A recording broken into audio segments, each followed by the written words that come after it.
Why, hello, long time no see. It is I, the Great Note, or whatever. I don't know where I'm going with this intro. It's been a while since we've been on my Forever Island of Fugue. Hello to the Forever Island of Fugue. So, obviously, all of these tiles and stuff are new. Surprise, I didn't record any of that. Sorry. Here's my new map layout and my new villagers. Woo! New villagers. So I still have my player characters. I also have Sophie and Victor. If you saw the video for my first stream address, those are all characters I had on that island, so that's fun. Anyway, we got Eric, Toby, Tabby, Deirdre, Rudy, Hazel, Marcel, Molly, Pearl, and Butch. And today's video, I am planning out what I actually want to do with my island, as in where exactly I want all of the builds. I have a vague idea, but at the same time, I forgot to write it down specifically, so we'll do a little walk around and I'll show you what I've done so far, which is a lot. I completely re-terraformed. We have some weeds, and that's because of the rock garden situation, which, you know, I had to slightly change the rock garden. I have a little peninsula here. I put in every single incline I possibly could, which I think is a first for me, but you have like little tiny areas with the beach over here.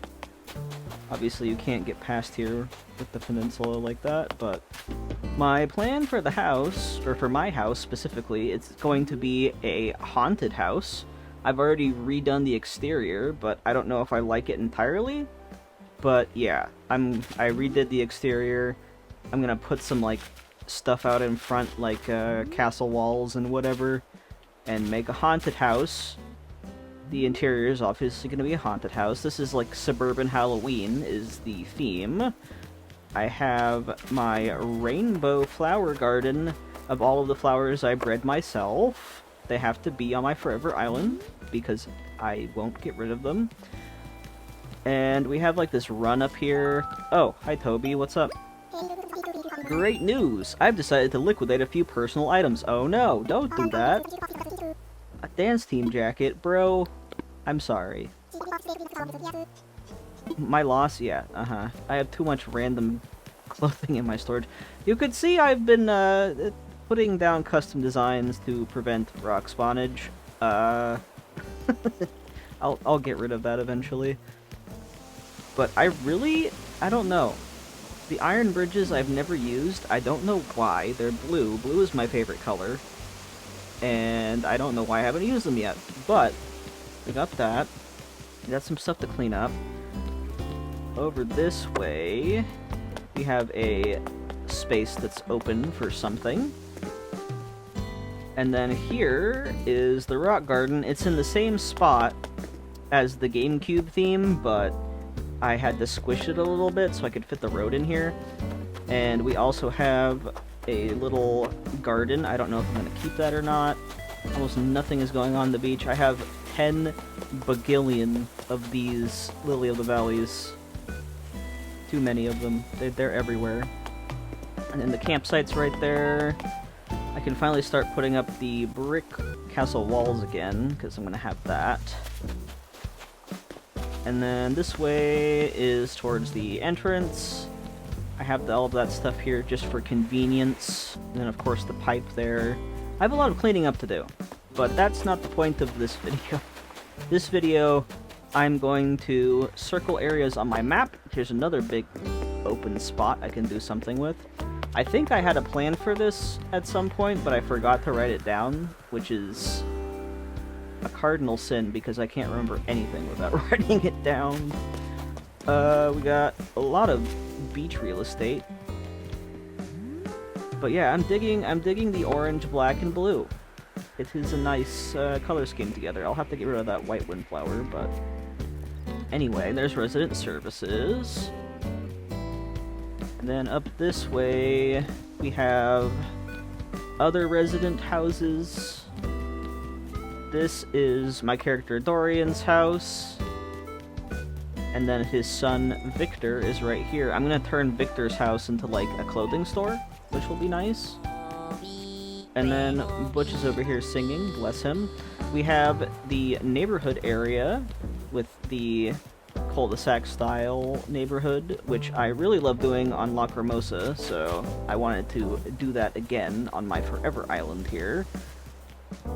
And I am going to redo all of these houses, so that will be a video at some point. We'll HHP these guys. I have it completely unlocked because this is my Forever Island. My last video on this island was me actually making full-on vacation homes for my previous villagers. And we have the museum up here. I put this little extra space because I want to make like a little side cafe kind of thing. And Nook's Cranny, of course. We got the shops up here. And then this is Laurent's house, who is Dorian's husband. He is a baker, so he's gonna have a bakery. And then his daughter Sophie, she is very witchy, as you can tell, which is very nice for this island. But yeah, I think she's gonna have like a fortune teller shop. That will be fun. And then I have that space at the back here that has a lot of space. I totally forgot. Hold on, I'm gonna show you the custom designs that I made for this new version of the island, since I totally forgot. I'm probably going to change the flag too, just because it's nice, I like it, but it doesn't fit the theme anymore. Anyway, I made a lot of tiles for this path. Lots of tiles. And then I have a bunch of other random nonsense, like eyebrows for characters, but yeah, as is tradition for me, I will upload all of these tiles once the dream address is up, so I don't know if anyone's gonna want to use this road set, but it is interesting. It's very unique to me and this island. I mean, Blue Road isn't that crazy, but yeah. Anyway, now I will see you back once we get to the drawing of the map. Alright, so I have the map plan here. I took it into Procreate on my iPad, as usual, and just circled stuff. So, obviously, in the center there, we have the villager neighborhood, which will be pretty easy to decorate. I'll pretty much just have to put some stuff in front of each of the houses, street lights, etc. And then, to the left, I'm gonna have like a little farmer's market in that long place by the river across the neighborhood. And then below that, I'm gonna have the campsite area, which I'll probably just put a bunch of pumpkin-y items there. I don't have much ideas for the beaches yet, but honestly, I feel like with the beaches, unless the island calls for, like, beach areas because it's tropical or whatever, I just kind of do what I feel like on the beaches. So, we'll see when we get there. And then by resident services, I'm going to have the corn maze right in front there, so that'll be fun. And then above the resident services on the cliff where the two player houses are, in that little spot that I cemented off, I'm going to have a little coffee stand there. And then above that, my house is going to be the haunted house, which I have that flower section behind it. And then next to that's going to be the graveyard. I'm going to put my previous villagers' photos in that graveyard, just as a little nod to my previous theme. And those are my, like, legitimate favorite villagers of all time, so I'm definitely going to have them back on this island again, but I wanted new villagers for this theme. And then to the left of that is the pumpkin patch. It's like a very awkward, like, narrow little section back there, but I think it'll look really cute with, like, some scarecrows and stuff. Obviously in the center there is the shopping district. Well, I'll have all the shops. And like I mentioned earlier, my character Sophie is going to have, like, a fortune-telling thing. And then next door is the bakery where her dad works. And then the normal shops and the museum. And then in the top right corner, I have the Lookout Beach. That's like the only beach that I have a vague idea for. But anyway, yeah, I hope you enjoyed. This was a kind of short little video, but I wanted to show you the progress I've made on this island because I didn't record any of it because I just was feeling pretty burnt out after Berkshire and then having to put out stuff after that. But anyway, yeah. So thank you so much for watching this little tiny video. I hope you look forward to Fugue builds, and I'll see y'all in the next one. Bye-bye!